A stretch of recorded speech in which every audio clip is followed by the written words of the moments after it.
Terrence Howard, you might recognize him from Iron Man, a few other movies. He used to be a big Hollywood actor, has now come out and asked Bill Maher questions. A lot of people like to tiptoe around Bill Maher and kind of point towards Republican ideas, but he silences Bill Maher with his line of questioning. So let's get into it. What happened to him, man? Oh, Puffy? RFK. Oh, RFK. No, what happened to him? He was Well, so against MMR vaccine, so against it. And then he gets into the office, and I've seen him, I've met him. Did they pull something out on him to make no, him well, change his stance, or? well, as Mario Cuomo used to say, you you run for office in poetry, you govern in prose. So that's something that I actually agree with, and I think that's a solid line from Bill Maher, and that's a good pushback, honestly. Now, obviously, Trump is kind of in the MAGA movement is kind of built a reputation and a brand around promises made, promises kept. So hopefully, there is some pushback here from Terrence. Let's see. Once you get in, once you are the sheriff, things are a little different. So now he's in office. First of all, just to get confirmed, he probably had to say a few things that he's not completely on the page with. But, he sat here and we talked for a long time. And he said to me at one point, I said something about anti-vaxxer, and he said, "That's what you think I am?" And I said, "Yeah, I do." And that's coming from someone who's been called an anti-vaxxer a lot. And I'm, it's all how you define this. I don't think I'm an anti-vaxxer.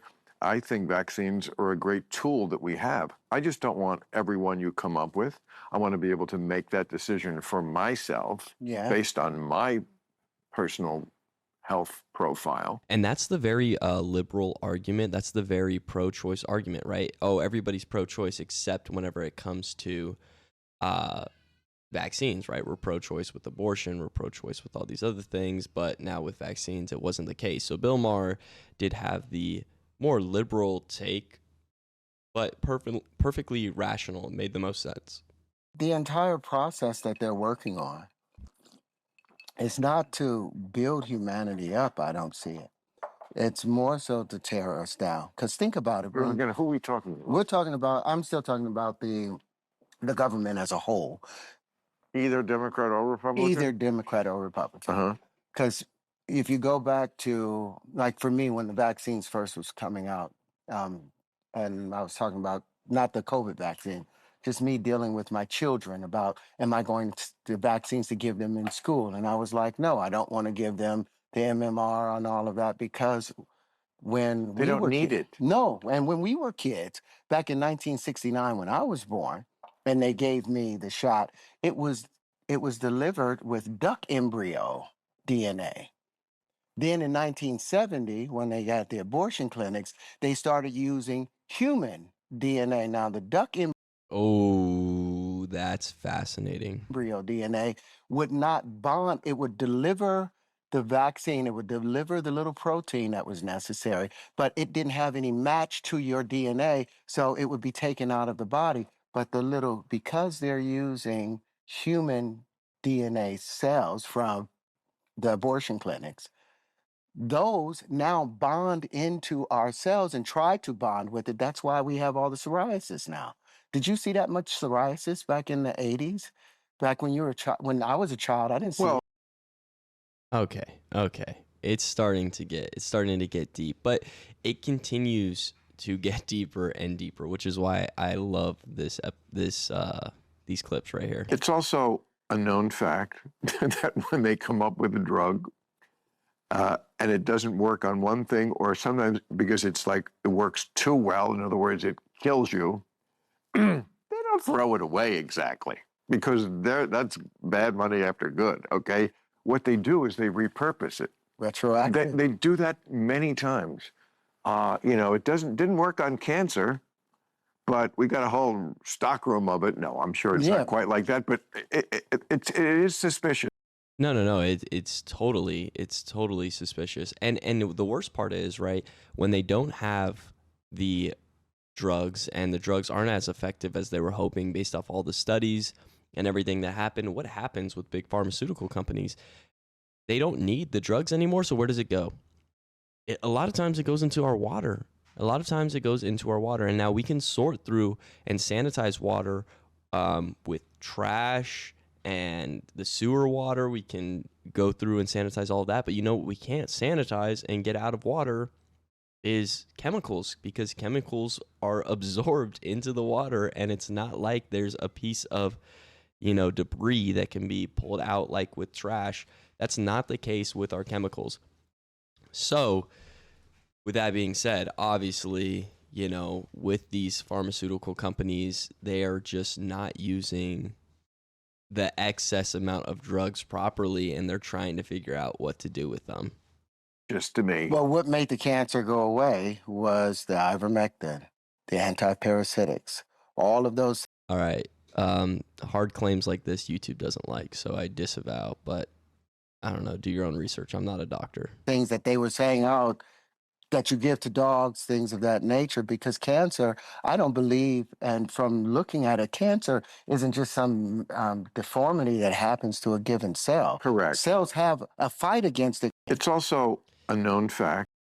Interesting. What do you guys think on that? It's a little bit more controversial. Now we have the last clip, and this one is the clip that you've been waiting for. Back in the times of slavery, they had a thing called breaking the buck, where they would take, not to go in a bad place, but this is how I see what's happening, the parallels with what's happening, correlates what's happening in the business. If they, back in the times of slavery, if they had like some 12-year-old slave that was just full of himself and confident and, you know, wasn't listening, they would tie him to a log or a barrel. Okay, if you guys are familiar with what this term is, we don't have to go into excess detail, but it's basically just a humiliation ritual to prevent them from what he's describing, confidence, and strip them of all of that with a terrible, terrible humiliation ritual, basically. To where when he walked around with the slaves now, he didn't have the confidence. Sure. He was broken. And it was called breaking the buck. Wow. And that's still taking place. And so to hear that people in the industry are still making young rappers who have fought the worst of circumstances, being disenfranchised, being discounted, and then they finally like, I'm gonna put it into the music. I'm gonna do it in the music, and I'm gonna, and get myself together. And they go and see someone, and they tell them, okay, yeah, you can have a deal, perform on me, and you get. Okay, so this part gets a little bit crazy, but he's talking mostly about the Diddy scandal here and what happens in the music industry and in the rap industry, and it's not pretty. And we know that from most powerful industries in the West, specifically in the US. You have the Weinstein cases, you have Pete Diddy. This seems like it's just a practice. Now, people who are the gatekeepers of certain industries understand that they're the gatekeepers, and because of that, they utilize excess amounts of power. And normally in industries that have gatekeepers who aren't Christian, who don't have strong values, it becomes extremely corrupt extremely fast. Get your deal. That was what I heard while I was on Empire about some of the people in the business. And Petey Pablo, you remember Petey Pablo? I know who that is. Petey Pablo, talented writer, singer. Him and Young Buck wrote a song called Ho His Own. And in that song, back in about 2011 or 29 or something, because he called out all of the homosexuality taking place at those parties and those people, he was kicked out of the music business. No radio station would play his stuff. So you look for Petey Pablo, he's not around anymore. But that song, Ho Its Own, they did not care. They went all in on it. Yep. And that's something too.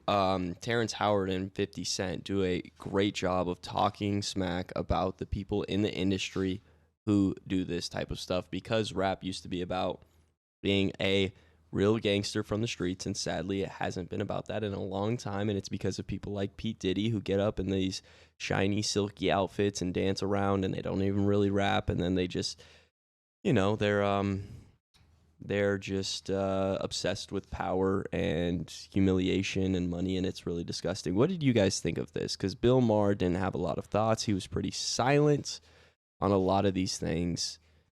What do you think? Let me know in the comments down below. I'll see you in the next one.